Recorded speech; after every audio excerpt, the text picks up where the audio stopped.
നമസ്കാരം. ഇലക്ട്രിക് വാഹനങ്ങൾ നിരത്തിലിറങ്ങുന്നത് വളരെ വർദ്ധിച്ചിട്ടുണ്ടെങ്കിലും അവയുടെ ഉടമകൾ നേരിടുന്ന വെല്ലുവിളികൾ അനവധിയാണ്. വൻകിട കമ്പനികൾ പോലും മതിയായ വിൽപ്പനാനന്തര സേവനം തൃപ്തികരമായി നൽകുന്നതിൽ പരാജയപ്പെടുന്നു എന്നതാണ് ആദ്യ പ്രശ്നം.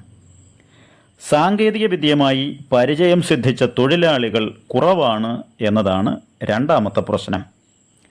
മറ്റ് ഇന്ധനം ഉപയോഗിക്കുന്ന വാഹനങ്ങളുടെ A to Z പ്രശ്നങ്ങൾ ഒരു ഷോറൂമിൽ പരിഹരിക്കാമെങ്കിൽ വാറൻ്റിയുള്ള 6-7 ലക്ഷം വില വരുന്ന ബാറ്ററി പാക്കിൻ്റെയും മറ്റും വലിയ തകരാറുകൾ നിർമ്മിക്കുന്ന ഫാക്ടറിയിലെ പരിഹരിക്കാൻ കഴിയൂ എന്ന് വന്നാൽ ഉപഭോക്താവിന് ദിവസങ്ങളും മാസങ്ങളും വാഹനം ഉപയോഗിക്കാൻ കഴിയാതെ വരും.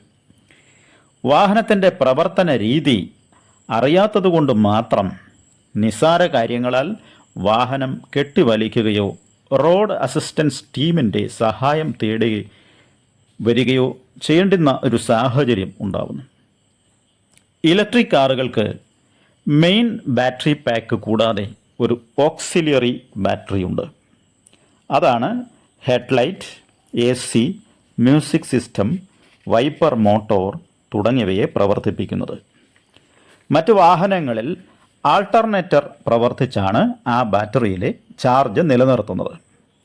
EVകളിൽ മെയിൻ ബാറ്ററി പാക്കിൽ നിന്നും ആവശ്യം വരുമ്പോൾ വലിച്ചെടുക്കുന്ന അല്ലെങ്കിൽ സപ്ലൈ ചെയ്യുന്ന രീതിയിലാണ് ഇതുള്ളത്.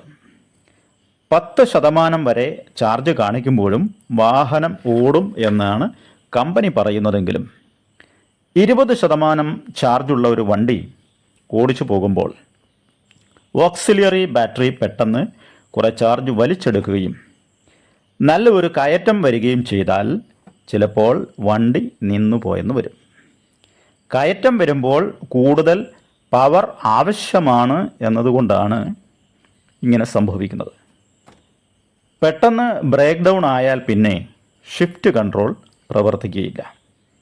ചുരുക്കത്തിൽ 50% താഴെ ചാർജ് ഉള്ളപ്പോൾ AC, music system, wiper, light തുടങ്ങിയവ പ്രവർത്തിപ്പിച്ചാൽ വാഹന ഉടമ യാത്ര കഴിയുമ്പോൾ ഒരു ECG എടുക്കുന്നത് നന്നായിരിക്കും. സാങ്കേതിക വിദ്യ ബാല്യദശയിലുള്ള കാലഘട്ടത്തിൽ EV എടുക്കുന്നത് പണം കൊടുത്ത് ഒരു റോട്ട് വീലർ നായയെ വാങ്ങുന്നത് പോലെ ആയിരിക്കും. അത് എപ്പോൾ വേണമെങ്കിലും ഉടമയെ കടിച്ചു കീറാം. എന്നാൽ സാഹസപ്രിയർക്കും സാങ്കേതിക വിദ്യയെപ്പറ്റി ധാരണയുള്ളവർക്കും പ്രതിസന്ധികളെ സധൈര്യം നേരിടാൻ കഴിയുന്നവർക്കും ചുരുങ്ങിയ ചിലവിൽ ധാരാളം യാത്ര ചെയ്യേണ്ടവർക്കും ഇലക്ട്രിക് കാറുകൾ അങ്ങേയറ്റം പ്രയോജനപ്രദമാണ്. അടുത്ത പ്രശ്നം ചാർജിങ്ങിൻ്റേതാണ്. എത്ര ചെറിയ കാറായാലും ഒരു കാർ വാങ്ങുന്നയാളിന് ഇടയ്ക്കെങ്കിലും ദീർഘയാത്രകൾ വന്നുപെടും. ഒരു ചാർജിൽ വളരെയേറെ റേഞ്ച് കിട്ടണമെങ്കിൽ വലിയ ശേഷിയുള്ള ബാറ്ററി പാക്ക് വേണം. അപ്പോൾ വില കൂടും, വലിപ്പം കൂടും, മറ്റ് പല പ്രശ്നങ്ങളും ഉണ്ട് താനും.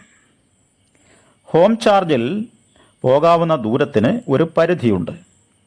ഇതിനുള്ള പ്രതിവിധി ഫാസ്റ്റ് ചാർജിംഗ് സ്റ്റേഷനുകൾ വ്യാപകമായി സ്ഥാപിക്കപ്പെടുക എന്നതാണ്. അപ്പോൾ വരുന്നു അടുത്ത പ്രശ്നം.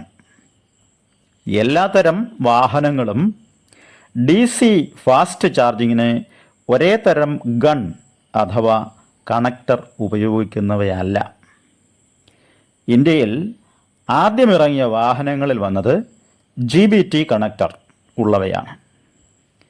ടാറ്റ ടിഗർ EV ആദ്യ 2 ടൈപ്പുകൾ, Neo EV, Mahindra E2O, Verito, Tata Ace load carrier തുടങ്ങിയവ ഈ GBT കണക്ടർ ഉപയോഗിക്കുന്നു.